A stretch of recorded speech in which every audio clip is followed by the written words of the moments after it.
Hola, este es el video reporte de la práctica 2, predicción y clasificación de datos con aprendizaje de máquina. El primer tema, regresión, y el primer punto nos pide explicar en forma teórica y práctica, con una base de datos bajada de internet, cada uno de los algoritmos siguientes, que es regresión lineal y regresión polinomial. Bueno, en general la regresión hablamos de algoritmos de aprendizaje supervisado, que son utilizados para predecir una variable dependiente continua basada en una o más variables independientes.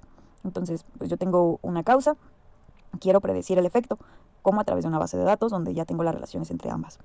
Y bueno, ¿cómo hace esto o cómo trabaja? Bueno, el objetivo es crear una ecuación que nos minimice la suma de los errores cuadráticos entre las predicciones y los valores reales.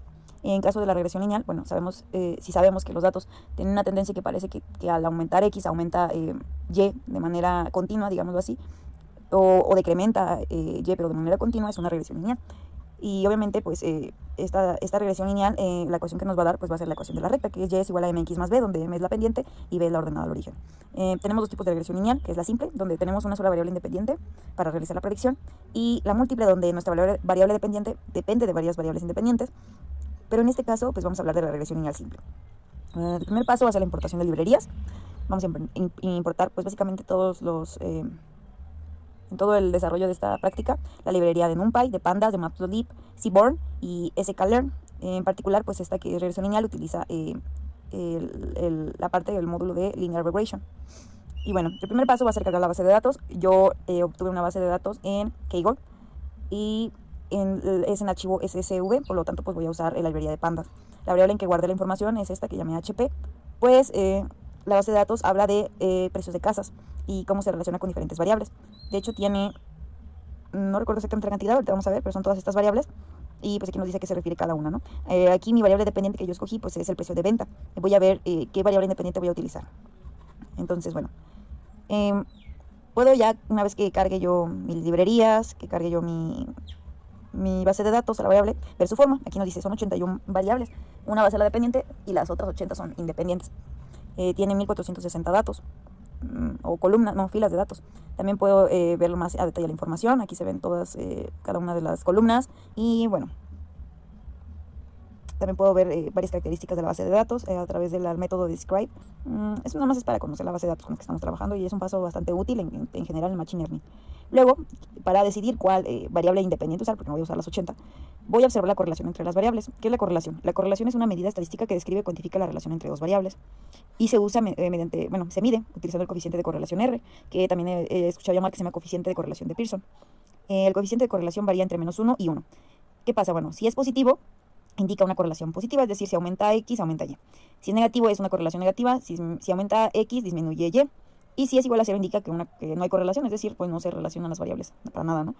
Y para generar esta mapa de correlaciones a través del método del dataframe.core. Y como podemos ver, pues aquí están todas las variables, pero las numéricas solamente, no son aquí 80, solamente puede hacer la correlación entre variables numéricas.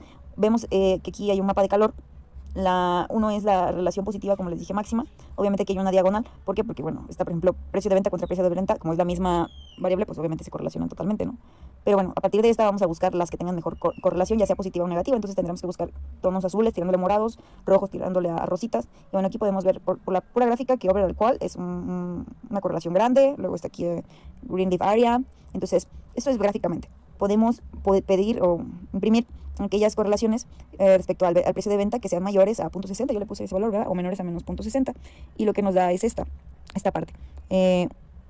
Tengo que la variable que más se correlaciona es sobre el cual.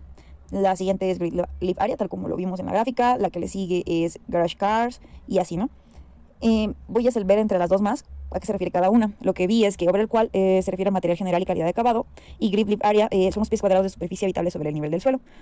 Para escoger solamente una variable independiente, porque les dije es una regresión lineal simple, no voy a escoger en este caso la que tiene mayor correlación, simplemente por el hecho de que no quiero, y de que, bueno, material general y calidad de acabado es una variable que la hacen numérica, pero realmente no entiendo bien cómo la clasifican. Entonces para mí se me hizo más cómodo escoger pies cuadrados de superficie, porque es una variable que entiendo más, ¿no?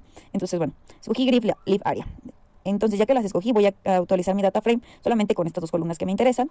Voy a pedirle que me dé la información. Me dice que sí, que ya nada más quedan dos columnas. Voy incluso a graficar pues la relación del área habitable contra el precio en dólares. Y es así como se ven todos los datos del data frame. Entonces, ahora voy a separarlos en datos de entrenamiento y prueba. Esto es un paso que se ejecuta pues, en casi todos los algoritmos de regresión y de Machine Learning. porque bueno, tenemos toda una base de datos para entrenar en la parte del algoritmo de aprendizaje supervisado, pues designas una parte de esos datos al entrenamiento y otros a probarlos.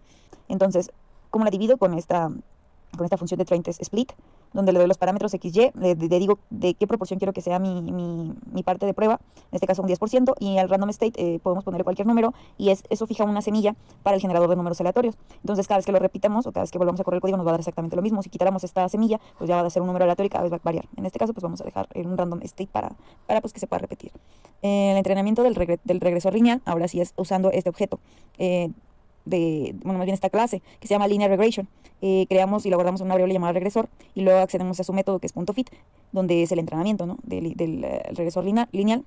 Le damos los datos de entrenamiento, obviamente, y una cosa importante es que para hacer este entrenamiento antes le tenemos que dar una forma diferente a nuestros datos, porque necesita un array de 2D, la librería, ¿no? Para trabajar. Entonces, pues, simplemente usamos el método de .reshape y ya. Y bueno, ahora ya que tenemos entrenado, pues ya se hizo la magia. Ahora vamos a predecir el set de datos de prueba. Voy a guardar toda la predicción en esta variable, y se utiliza el método del regresor llamado .predict. Le damos ahora los datos de prueba, ¿ok? Entonces ya, hizo ya así mágicamente con esta línea, nada más hizo la predicción, y vamos a graficar qué es lo que hizo. No corrido está. Aquí está. ¿Qué es lo que hizo? Bueno, aquí se ven, son muchas estrellitas. Todos estos datos anaranjados, como se ve aquí, no expliqué, son los datos de prueba y los azules son los de entrenamiento. Entonces, todos estos naranjas nos está prediciendo con base al regresor lineal que calculó dónde estarían. Entonces, él dice, bueno, este dato yo lo ubicaría aquí, este dato yo lo ubicaría acá, y así, con todos. ¿Cómo mide qué tan bueno es la predicción? Bueno, viendo pues cuánta es la distancia del dato real al que yo predije, y ya con eso determinamos. Eso vamos a ver un poquito más adelante, pero bueno, se puede hacer hasta una predicción en particular que esté fuera de los datos de prueba. Por ejemplo, si yo quiero probar cuánto costaría una casa que tiene 5,000 pies cuadrados, le pongo aquí 5,000, lo meto al regresor lineal con el mismo método de .predict, y ya, ¿no? Lo gráfico para ver qué me da, o también lo imprimo. Entonces costaría $547,542, siguiendo la tendencia que llevan los datos, ¿no? Entonces una predicción se utiliza para eso realmente estos métodos. Y bueno, ahora sí, el score de la predicción. ¿Cómo medimos qué tan bueno es el modelo de regresión que creamos? Hay varias maneras. Está el coeficiente de R cuadrado, que es el coeficiente de determinación. Este indica qué porción de la varianza en los datos de respuesta pueden ser explicados por el modelo de regresión. R cuadrado varía entre 0 y 1, donde 0 indica que el modelo no explica ninguna varianza y 1 indica que el modelo explica toda la varianza. Entonces, un valor más alto de R cuadrado generalmente indica un mejor ajuste del modelo. Y luego está el MAE, o Mean Absolute Error. Este mide la media de los valores absolutos de los errores. Entre más pequeño, pues mejor. El MSE es Mean Square Error, que también es la media, pero ahora de los errores al cuadrado, no de los absolutos, sino de los errores al cuadrado, porque al elevar los errores al cuadrado, esta score penaliza más a los errores grandes. Y igualmente, pues un valor más bajo de este valor indica una mejor precisión. Y luego está el Root Mean Square Error, que es la raíz cuadrada de la media de los errores al cuadrado, o sea, la raíz cuadrada del score anterior. Y pues es exactamente lo mismo, un valor más bajo es mejor. Entonces imprimo el score, el R cuadrado, que es el que es más popular. Se puede hacer mediante el método .score del regresor lineal, y me indica que es .67. Pero también hay otras formas de acceder a estas mediciones métricas propias de la librería Sklearn. Y ya nada más los imprimo, y como podemos ver, pues estos son los valores, ¿no? Son más útiles cuando los comparas con otros casos, ¿no? Y bueno, el modelo de predicción, como les digo, pues lo que nos da es la ecuación. La ecuación tenemos como parámetros, pues lo que es desconocidos son la pendiente y la ordenada del origen. Entonces, si yo le pongo coef, me da el coeficiente que multiplica la variable independiente, que es la pendiente. Ajá. Y la intercept nos da la ordenada del origen. Entonces, pues se puede traducir estos valores como que la ecuación resultado es y igual a 105.357x más 220.755.215. Y es así como podemos visualizar el modelo, tal cual le damos pues un rango de datos. Yo en este caso le puse del 0 al 5.500, y ya utilizo esta ecuación, para probar estos datos y ver cuál es la línea que me traza, ¿no? Entonces, como podemos ver, pues sí se ajusta bastante bien. Al parecer en la parte más arriba hay mucha dispersión de los datos, sin embargo, pues sí está bastante centrado, ¿no? Y en la parte de abajo, pues sí se nota un buen ajuste. Ahora toca la regresión polinomial. Bueno, tiene los mismos objetivos de la regresión en general, pero ahora vamos a utilizar relaciones polinomiales de mayor grado para predecir la relación entre la variable independiente y la variable dependiente. Esto es útil cuando vemos que los datos pues no se predicen bien con una línea, o sea, no son lineales, donde vemos que una curva los describiría mejor. Entonces, pues en ese caso utilizamos la regresión polinomial, y su ecuación se define como y es igual a 0 más a1x más a2x cuadrada más etcétera hasta llegar a n xn, ¿no? Lo que le indiquemos, el grado que le indiquemos. Donde a0, a1, a2 hasta n son los coeficientes de la regresión polinomial. Y bueno, voy a utilizar la misma base de datos. Ahorita voy a importar las librerías. la base de datos, la voy a cargar. También quiero ver la correlación, obviamente la misma que ya vimos. Voy a escoger igual grid area como mi variable independiente. Voy a graficar los datos para ver pues, cómo se ven. Separo mis datos en entrenamiento y prueba con el mismo porcentaje. Y este punto es para ordenar los datos de prueba de menor a mayor. Lo hago simplemente para la gráfica, porque si no, pues como es un plot, se ve cruzadas los datos, entonces pues simplemente es por eso. Ahora, hablando ya del entrenamiento del regresor en particular, utilizamos esta nueva función que se llama Polynomial Features. En realidad es la clase, es una clase, nosotros le indicamos el grado de la ecuación que queremos, en este caso es grado 2, y nos va a generar, sí, luego con el método .fitTransform transformamos el set de datos de entrenamiento y el de prueba a un nuevo set, donde la primera columna son los datos originales y la segunda son los datos elevados al cuadrado. Si le indicáramos pues grado 3, pues haría más columnas, ¿no?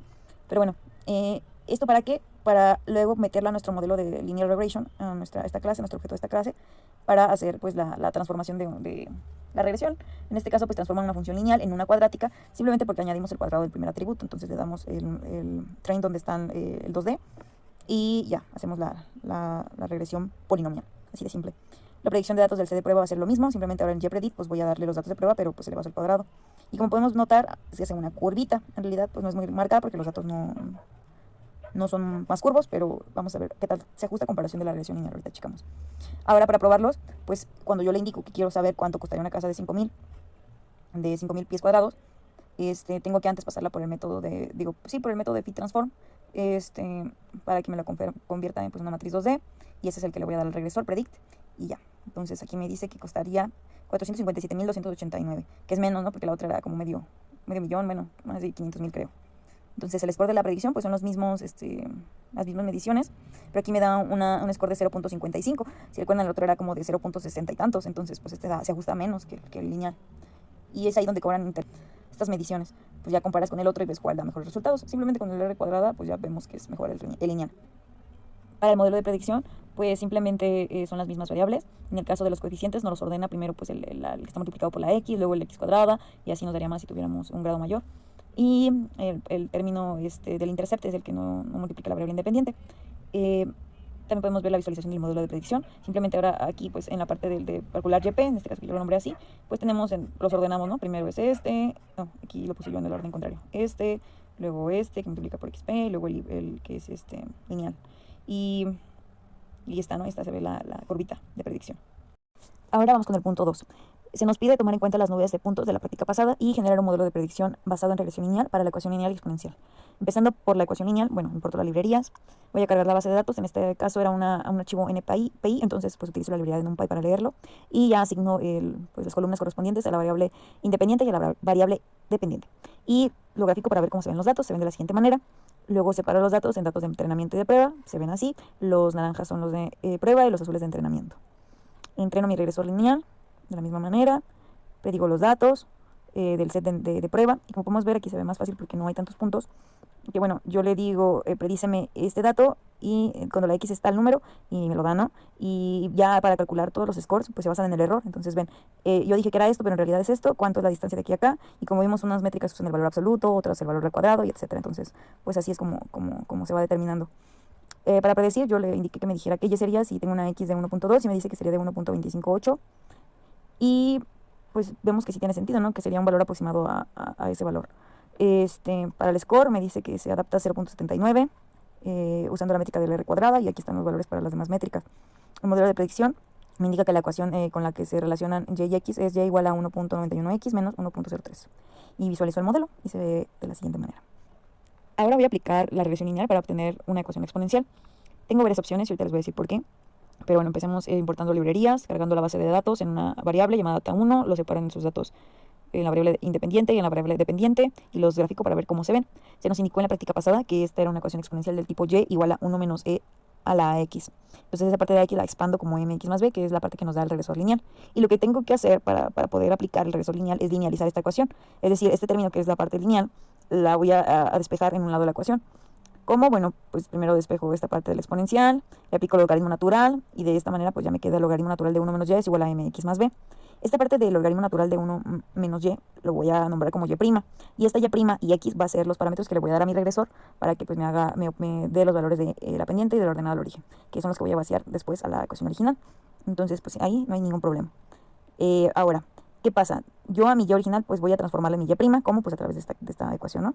¿Cómo lo puedo hacer? Pues aquí directamente yo asigné y igual a y luego yb va a ser igual al logaritmo natural de 1 menos y. Esas es las operaciones que les digo. Pero ¿qué pasa? Pues que hay un problema. Se me generan muchos errores, muchos errores matemáticos. ¿Por qué? Bueno, veámoslo. Yo tengo como valor máximo de mi variable dependiente 1.29. Entonces, si yo a 1 le resto 1.29, me va a quedar menos 0.29. ¿Estamos de acuerdo? Yo no puedo sacar el logaritmo natural de un número negativo. Entonces, es por eso que yo estoy aplicando esta parte. A mi y le resto este número máximo, que es 1.29, para evitar ese error. ¿Qué pasa? Cuando 1.29 menos 1.29, pues me va a dar 0. 1 menos 0 va a dar 1 y es un número positivo, no va a haber ningún problema. Y así con todos los demás. Por ejemplo, punto 5, ¿no? Punto 5 menos 1.29, pues me va a dar un número negativo. Pero 1 menos, ¿qué me quede? Punto 7, pues va a ser 1 menos punto 7, va a ser 1 más punto 7, entonces va a ser 1.7. Y logaritmo natural de 1.7, pues sí hay. Entonces, así de simple, lo hago y ya evito todos estos errores. Este número que le estoy restando, después al final se lo voy a tener que sumar. Y bueno, de hecho hice yo una función que le llamé para deslinealizar, eso me lo inventé yo, solamente para ver que los datos sí son los que estaban originalmente y están ahí, sigan ahí, ¿no? Porque, bueno, ocurrió algo muy curioso, que a lo mejor es normal, pero no es lo ideal. Entonces, simplemente hice la operación contraria para deslinealizar los datos. ¿Y cómo me cercioré de que funciona? Pues porque me regresa el dato original de lleno. Y bueno, entonces hago mi separación de datos en entrenamiento y de prueba. Y como podemos ver, esto es lo que pasa. No es unos datos muy linealizados que digamos, o sea, no se ve como lineales, ¿no? De cualquier manera, pues les digo, probé la función de deslinealizar para ver que están ahí los datos, que sí son, y sí. Y voy a aplicar de todos modos mi regresión lineal para ver pues qué línea se ajusta a estos datos. Y es este que podemos ver aquí. Voy a poner un ejemplo de predicción, pero ya ahora sí usando las funciones de deslinealizar. Y si yo le digo que x fuera 16, me dice que y sería 1.16. Entonces, pues ahí está la predicción, ¿no? Pero ¿qué tan buena es? Pues igual lo aplico el r cuadrada y me dice que son 0.39 como mi score de r cuadrada, entonces pues no es un número muy alto, no es una predicción muy buena. Mi predicción, yo si obtengo los parámetros del coeficiente y de la ordenada al origen, pues me da estos valores que ya de cuando la ecuación original son estos. ¿Y cómo verifico que sí son? Pues bueno, aquí voy a meter mi ecuación original, que es 1 menos el exponente de elevado a la menos 0.025x más 0.53 a un rango de x. Y como podemos ver, pues sí, esa está la predicción que nos está diciendo. Entonces, pues no es muy buena, ¿verdad? Aquí se nota que podría estar mejor. Pero es complicado y ¿por qué está pasando? Pues vean, vamos a experimentar con otras cuestiones. Esta es mi opción 2. Ahora quise probar con una ecuación exponencial más general, de la forma y es igual a más e a la mx más b, a ver si cambiaba algo, ¿no? Hice lo mismo de deslinealizar y a en este caso va a ser la y min. Entonces apliqué la misma parte, calculé y', simplemente ahora le sumé 1 para evitar errores donde también hubiera errores matemáticos. También hice la misma función para deslinealizar, separé mis datos en entrenamiento y prueba, ahora se parece más a los originales, pero si cambia, se ve aquí en la escala. Igual no son muy lineales, pero bueno. Lo entreno, predigo, y es así como se ajusta la línea. Y tengo el mismo ejemplo de predicción de 16. Ahora me indica que sería 1.25, y vamos a ver qué tan buena es esta predicción. Es del 0.39 igual, 0.3926, entonces pues no varía mucho, es lo mismo. ¿Okay? Simplemente que aquí me da otros valores. Ahora él va a hacer esta ecuación y pues así se vería, ¿no? Ya a la hora de verificar. Entonces no mejoró mucho. Probé ahora con la opción 3. ¿Qué pasa? Bueno, el profe nos explicó que es importante que escojamos una ecuación que represente pues, óptimamente a los datos antes de linealizarlo. Entonces vi que la parte de una ecuación de logaritmo natural con esta forma se adecua más a este tipo de datos que la exponencial, porque pues como vimos allá era una exponencial negativa, donde pues se le restaba 1 menos la exponencial, entonces pues no era muy directo que digamos. Esta se adecua más y esta tiene esta forma. Entonces pues hice el mismo procedimiento, la linealicé, los datos hice la y', los separé, incluso noten que sí estoy metiendo pues la y', ¿no? A mi entrenamiento, me quedan muy parecidos, no se ven muy lineales de todos modos, a lo mejor mejor un poco, ahorita vamos a ver. Predicción del set de datos, aquí está la línea que se ajustaría, el ejemplo de la predicción, si le diera 16 me daría 1.143, que también se evalúa, bueno, el r cuadrada nos da de 0.37, es menor aún que el 0.39, entonces no mejoró, y nos quedaría la ecuación de esta manera, ¿no? Lo verifico y bueno, tampoco es muy bueno. Y ya por último, la opción 4 fue utilizar la ecuación original, la que nos dio el profe, pero ahora la parte en la que estaría elevado el exponencial ya no va a ser lineal, sino va a ser, yo le puse cuadrática. Entonces hice la linealización y ahora obtengo una cuadrática. Entonces ya no voy a aplicar regresión lineal, sino regresión polinomial. Hago la misma, la cálculo de y', la separación de datos de entrenamiento y prueba. Y Estoy ordenando los datos por la parte de la graficación que les decía que pasa con el polinomial. Entreno mi regresor lineal, considerando pues mi polinomial features, y predigo el set de datos de prueba. Como ven, pues ahora sí tiene mejor ajuste a los datos, ¿verdad? Pues obvio, porque ahora es una curva. Sí, bueno, bien, no pude hacerlo en una línea, pues una curva predice mejor. Ahora, si yo le diera 16, me dice que mi Y sería de 0.84 y se ve que sí sigue la tendencia. Entonces, mi score de la predicción ahora va a ser de 0.849, 0.85, que es mucho mejor. Y mi modelo de la predicción pues sería este que vemos aquí. Y es igual a 1 menos E a la 0.70 menos 0.092x más 0.005x cuadrada. Eso se ajusta muchísimo mejor. Y aquí está la ecuación probada. Estuve investigando las razones por las cuales no se pudo linealizar como tal. Me di cuenta que a veces es porque no cumplen con criterios de linealización, los datos. Se complica también el rango de los valores que ocupan. Como vimos, pues le sumamos o restábamos valores para que el logaritmo natural pudiera tener valores reales. Y eso de alguna manera pues también afecta a que no se pudiera linealizar. Es lo que investigué, lo que encontré. Sin embargo, como tal, sí pudimos, o bueno, bien, sí se pudo determinar la ecuación exponencial. No con regresión lineal, sino con regresión polinomial, pero no se aplicó directamente la regresión polinomial. ¿Por qué? Porque pues no nos está dando solamente la ecuación polinomial de grado 2, sino que esto lo estamos aplicando a la exponencial. Entonces, pues de alguna manera se cumplió el objetivo. Ahora el punto 3 también nos pide tomar en cuenta la nube de puntos cuadrática de la práctica anterior para generar un modelo de predicción, pero ahora basado en regresión polinomial directamente. Entonces era una ecuación cuadrática, por lo tanto va a ser de grado 2. Importo mis librerías, cargo mi base de datos, las asigno variable dependiente e independiente, la visualizo. Separo mis datos en datos de entrenamiento de prueba, los ordeno porque va a ser polinomial y si no se va a ver muy feo. Entrenamiento del regreso lineal, igual utilizando polinomial features, predigo mi set de datos de prueba y miren, así es como queda. Ejemplo de predicción, si yo le digo que si le doy una x de 6.5, ¿cuál sería mi y? Pues me indica que sería de menos 58.38, 39. Y pues así quedaría. ¿Qué también se ajusta? Pues mi score es de 0.934, es muy bueno. Y mi modelo de predicción me indica que pues mi ecuación sería y igual a menos 5.833 más 5.079x menos 2.025x cuadrada. ¿Cómo se vería esta ecuación? Pues se ve de la siguiente manera. Este paso lo hago para visualizar, porque en realidad, como ven, aquí solamente son puntitos los de prueba. Entonces, esta no es la ecuación que me está prediciendo, solamente es una predicción de los datos de prueba. Ya esta toda es la ecuación como tal. Aquí es donde se posicionarían cada uno de los puntos si yo le indico pues estas x, ¿no? Y bueno, ese estuvo sencillo. Ahora voy a hablar del siguiente tipo de algoritmos de Machine Learning, que son los de clustering. El punto 4 nos pide explicar en forma teórica y práctica, con bases de datos bajadas de Internet, cada uno de los siguientes algoritmos, y voy a empezar por el clustering K-means. Este es un método de aprendizaje no supervisado que agrupa datos en K grupos basándose en sus similitudes.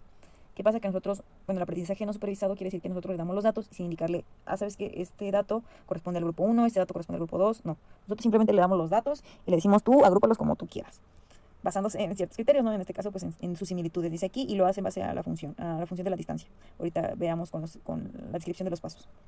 El primero es inicializar. ¿Cómo inicializa? Bueno, selecciona K centroides, generalmente de forma aleatoria. Después asigna cada punto al centroide más cercano, pues en función de la distancia. Entonces, yo checo el punto 1, ¿a qué centroide está más cercano? No, pues que el del grupo 3. Entonces, este punto es del grupo 3. El siguiente punto, este está más cerca del grupo 2. Entonces es del grupo 2 y así.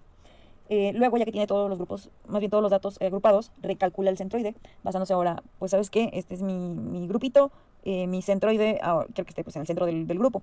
Lo recalcula y vuelve a repetir la asignación, vuelve a evaluar cada punto, ver a qué grupo pertenecen, vuelve a actualizar luego los centroides y así se repite hasta que alcance un criterio de convergencia, que puede ser un número máximo de iteraciones, que los centroides dejen de cambiar o que los puntos dejen de cambiar de clúster. Entonces, en general, nosotros requerimos que el usuario del algoritmo solamente defina 3 parámetros. El primero es el criterio de inicialización, pero en la librería de sklearn pues ya se utiliza generalmente un criterio que se llama K-means++, que crea centroides iniciales generalmente distantes entre sí para aumentar la posibilidad de obtener mejores resultados. Pero pues hay otra posibilidad de utilizar un generador de puntos aleatorios, y hay otros métodos de inicialización, pero pues ahorita el que ocupamos es ¿no? El K-means++. Y número de clústeres, nosotros le indicamos cuántos grupos queremos, pero ¿cómo escogemos cuántos grupos, no? Pues es que no hay criterios muy estrictos matemáticos para esto, entonces hay varios enfoques heurísticos simplificados que nos permiten determinar cuántos grupos sería lo óptimo, y eso es con el método del codo o el método de la puntuación de silueta, y ahorita les voy a explicar más a detalle qué es eso. Luego lo último que tenemos que nosotros definir es una métrica de distancia. En ese sklearn no lo pide porque por default utiliza la métrica euclidiana, pero pues hay otros métodos, digámoslo así. La euclidiana es la que conocemos, pues general, ¿no? Para evaluar la distancia entre dos puntos, la que utiliza el teorema de Pitágoras. Pero bueno, vamos a empezar importando las librerías, cargar la base de datos en una variable que yo llamé customer. ¿Por qué? Porque la base de datos habla de los consumidores de un centro comercial.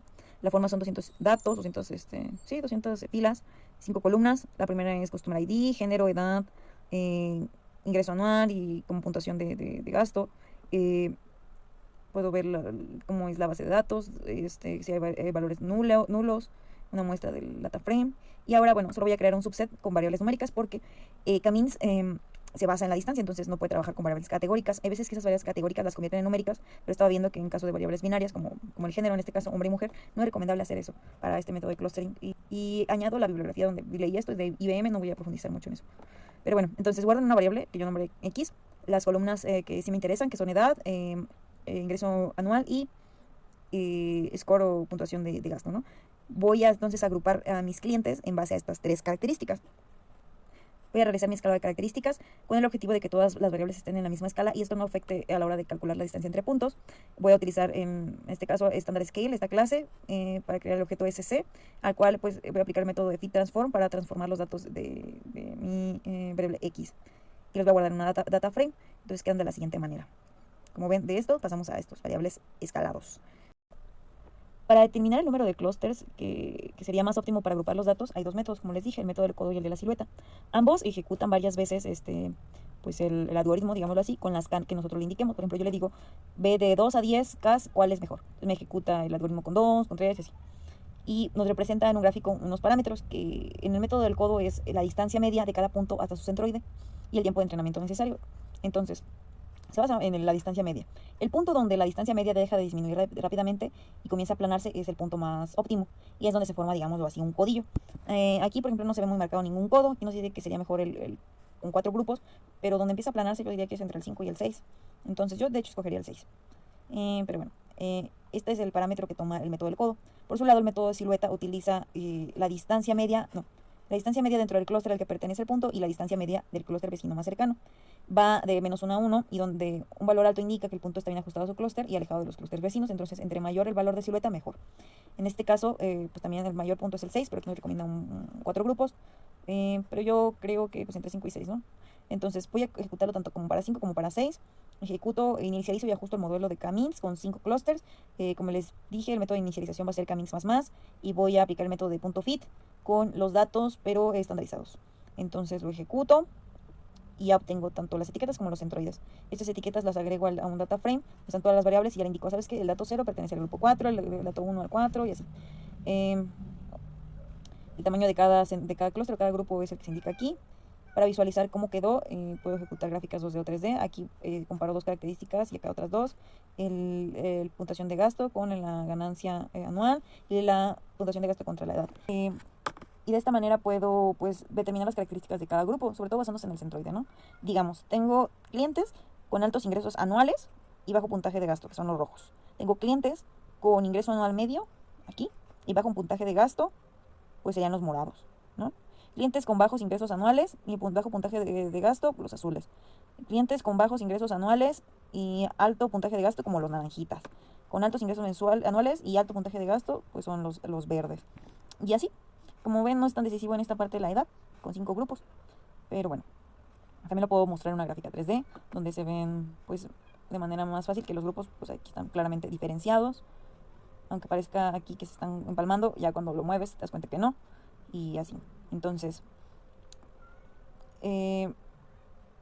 ahora para 6 grupos veamos qué es lo que nos genera. Se aplica lo mismo, pero ahora especificándole 6 clusters.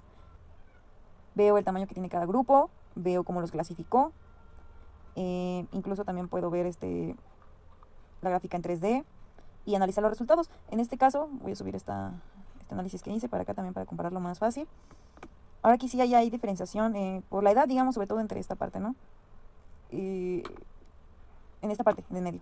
Como vemos aquí sí se ven totalmente empalmados, o sea, viéndolos entre solamente las ganancias anuales y el rango o la puntuación de gasto, diríamos que el azul y el amarillo son iguales, pero no, sí hay diferenciación en torno a la edad. Todos los demás pues se pueden diferenciar solamente con el puntaje de gasto y la ganancia o los ingresos anuales. Entonces, pues ahí está. Esa es la diferencia entre usar 5 grupos y usar 6 grupos. Por lo tanto, yo diría que es mejor usar 6. Pues como que hay más, bueno, más bien incluyen o toman en cuenta la edad. Pero depende de lo que lo ocupes. Ahora voy a aplicar el clustering K-means para procesamiento de imágenes, pues nos permite segmentar y agrupar píxeles similares en una imagen, lo cual es útil para tareas de segmentación de objetos, comprensión de imágenes y análisis de contenido visual. Yo en este caso lo voy a aplicar para el color y vamos a ver pues, a qué me refiero un poquito más adelante. Porto mis librerías, cargo mi imagen y como podemos ver en su característica de shape, es una imagen de 455 por 364 píxeles y tiene 3 canales de color, es RGB, entonces pues tiene su columna de, bueno, su parte de canal de rojos, de verdes y de azules. Entonces voy a guardar todos estos datos en una matriz 3D, en realidad en un data frame, y puedo ver con su característica de shape que tengo entonces 165.620 píxeles o datos. Entonces cada píxel tiene información o tiene su coordenada RGB. Voy a ver en base a distancias, como puedo pasar estos datos a una dimensión 3D, pues las distancias tridimensionales entre un valor de color y otro, y así poderlos agrupar en diferentes colores. Puedo utilizar el método del codo para identificar cuántos, pero en realidad es como algo más a gusto, ¿no? Yo quiero 10 colores en mi imagen, quiero 5 colores, etcétera. Yo voy a seleccionar 10, entonces lo corro y ya me indica que pues para el clúster 0 hay tantos píxeles, clúster 1 tantos, es decir, la totalidad de los píxeles se tuvieron que agrupar en uno de los 10 clústeres que hay. Para visualizarlos, pues puedo usar las gráficas 2D o la 3D, que pues nos indica qué tan separados están los datos. Pero aquí la interesante es la reinterpretación de la imagen. Y es que pues, la agrupación nos da unos centroides y esos centroides van a ser los nuevos colores. Y entonces ahora cada píxel va a tener una etiqueta nueva que nos dice a qué clúster va a pertenecer y nosotros vamos a reconstruir la matriz de la imagen utilizando únicamente los colores de los centroides. Entonces hago eso y de esta manera pues una imagen que tenía muchos colores solamente ahora tiene 5 colores. Todos estos colorcitos se agruparon en este color, todos estos en este, todos estos en estos y así es como queda. Bastante padre, ¿no? Presento una opción alterna donde utilizo la librería PIL simplemente por el hecho de que, bueno, esta librería me puede indicar cuántos colores hay en una imagen. Aquí, por ejemplo, me dice que según hay 33.019 colores. Y pues sí, ¿no? Porque exactamente este pixel, aunque todo esto nosotros lo vemos azul, obviamente este pixel no tiene el mismo color que este pixel y así, ¿no? Entonces tiene 33.019 colores. Yo quiero ahora agruparlos en 5 colores. Utilizo mi algoritmo de K-means con 5 clusters. Vuelvo a reinterpretar la imagen y así me quedaría. Todos esos colores se clasificaron solamente en 5. Por último, el último tipo de algoritmos de Machine Learning que vamos a ver en esta ocasión son clasificación. Hay muchos tipos, no voy a especificar en cada uno de ellos porque ya es muy largo el video, pero yo escogí en particular Decision Tree y PCA. El Decision Tree es un algoritmo de aprendizaje supervisado que nos permite clasificar datos, pero en esta ocasión los datos que le damos sí le decimos a qué grupo pertenecen, con el objetivo de que luego le demos datos nuevos y nos diga a qué grupo pertenece. Entonces, tiene una estructura de árbol similar a un diagrama de flujo y por lo tanto clasifica ejemplos desde la raíz hasta el nodo hoja, que son los diferentes tipos de clasificaciones que existen. Entonces, para la selección de atributos, que es para escoger el criterio en el que divide los datos de la mejor manera posible, hay dos métodos, que es el método Gini y la ganancia de información. Aquí se especifica pues a qué se refiere cada uno. En particular o en general podemos decir que la ganancia de información es para atributos categóricos y para el índice Gini se responde mejor a atributos continuos.